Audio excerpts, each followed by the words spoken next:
This is the corner of the house, or the corner of the fence.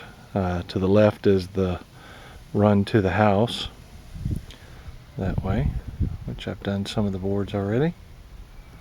Board on batten. And this is the one that goes back behind the house. You'll see where I have the rails angled up. And I ran out of good 2x4s.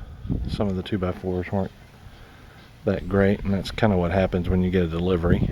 You never know what kind you're going to get, so I have to run back to the store and get some. But I'm going to demonstrate how I put the board on batten here. First thing we're going to do is we're going to take one picket, put it up against here. Now, these boards aren't tall enough to go all the way up, all the way across, so we're only going to come across half against this particular rail. So I go down to the bottom and I make it level here. Then I measure up to the halfway part. I'll make a mark. Then I'll take this board over and get 3 more, or 2 more, for a total of 3, because these rails are going to be up and down. They're not going to be exactly the same. And I'll get 2 more and I'll cut them to the same length as this one. So we'll put the one marked here. I'll grab 2 more. It's pretty simple. You want these all 3 to be the same length. So put them on the ground, line them up. Check there. I'll grab it firmly so they're not moving. And I'll set them on a rough mark. This thing's propped up because the chop saw is a little bit higher, so I get a straight cut. I'll take the saw blade and I'll move them together. Make sure the cut's right. Double check to make sure they're the same length. And then cut through all 3.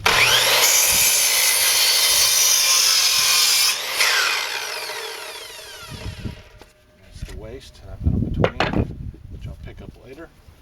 I'll carry the 3. Okay, those are the 3 cut.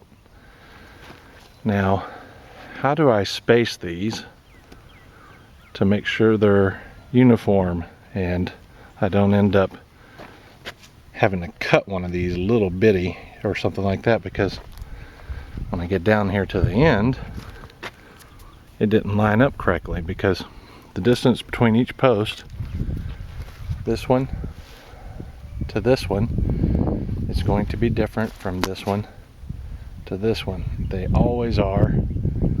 Even if you do your best to get them exactly 8 foot, the distance is always going to be different. So we have to counter that with a little common sense. I've got a cheater board behind the camera, looking to make sure it's centered in there. And I even wrote cheater on it, so I'll know if I misplace it what it is. And I've taken a picket. And these are pretty uniform from here to here. And I've measured it. And it is 1 inch shorter, ½ inch on either side, than the cheater. That way, when I overlap it, I'll have an overlap of this much, and so shrinkage won't make big gaping holes. And I'll stain this probably next year after it settles. The treated part, chemicals in here settle out, leach out or whatever. I'll stain it then. So take one board, put it here. The next board, I'm going to use the exact distance of the cheater first. All the way across.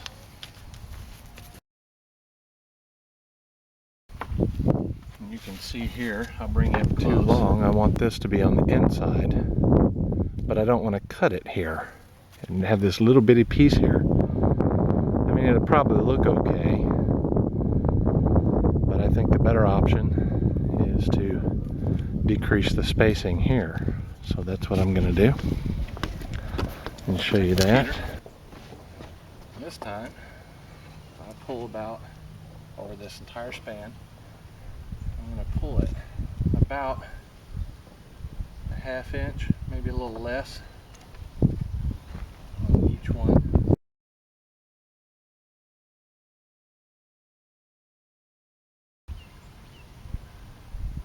That was a lucky guess. A lot of times it takes a little bit more adjustment than that. Might have to come back down. So now that I've got the spacing, the gap difference between one area to the next area will be a little bit different, but to the naked eye you won't be able to tell. So now I'll take my pencil. This one's already set up against the post, and I just mark them.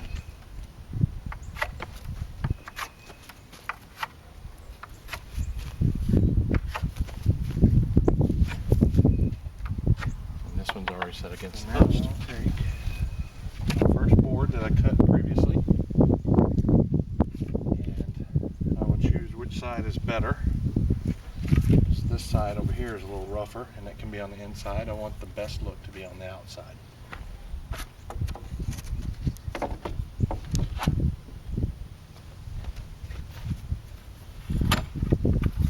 take my nail gun, prop it up to halfway, pop a nail. It has to be at an angle because the nail is a little bit longer than this board and this board. And I'm not going to do the bottom one yet. Okay, this side is better than this side, so we'll put this side out. Put it up against the pencil mark I made just a minute ago. Roughly halfway. Prop it. Put it at an angle. Next one. This side's better than this side. So I'll put it up against the marked area. Roughly halfway. Not roughly. As exact to halfway as I can get it. Alright. Okay, I wanted to bring you in close. There are those first three. We're going to check the other side. They didn't punch through anywhere because I put them at an angle. Had I not, they would have poked through about 1/4 to ½ inch. Alright, let's look down these these pickets.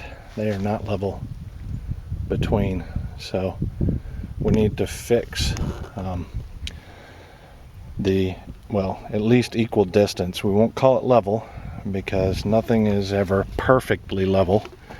And again, doing a fence or any kind of woodwork is about compromise often. Okay, so first thing we do is we go to this fence post, and you can see it's fairly level. Not perfectly level, but fairly level. We'll walk over to this one, and we will put the level on this one, and you can see that that one is pretty level. So for this entire run, from this post to this post, I should be able to get even gapping by simply using the level. So that's what I'm going to do. And I'll bring you back a little bit here.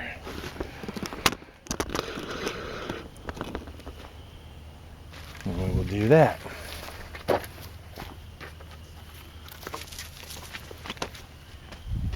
First post is going to be tight.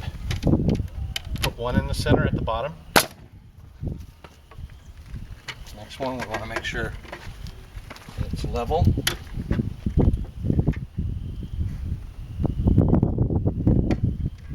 Okay, I'm holding it with my foot. Now I hold it with my hand. Put one at an angle. In the center. Same for the next one.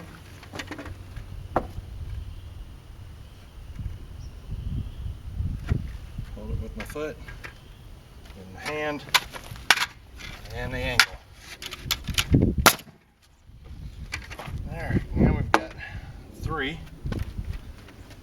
evenly spaced boards / pickets.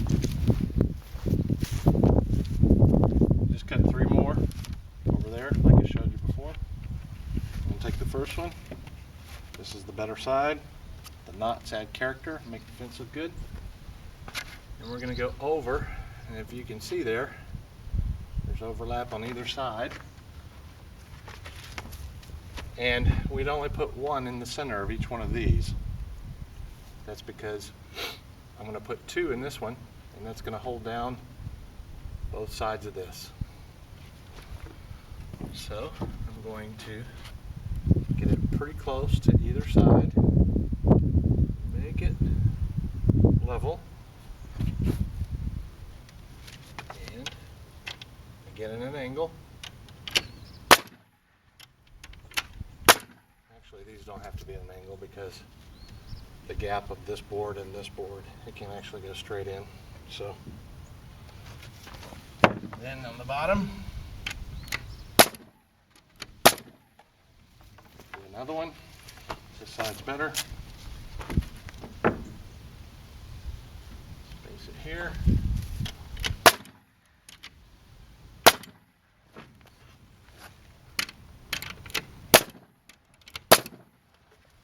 That one. This side's better. We're ready for another one here.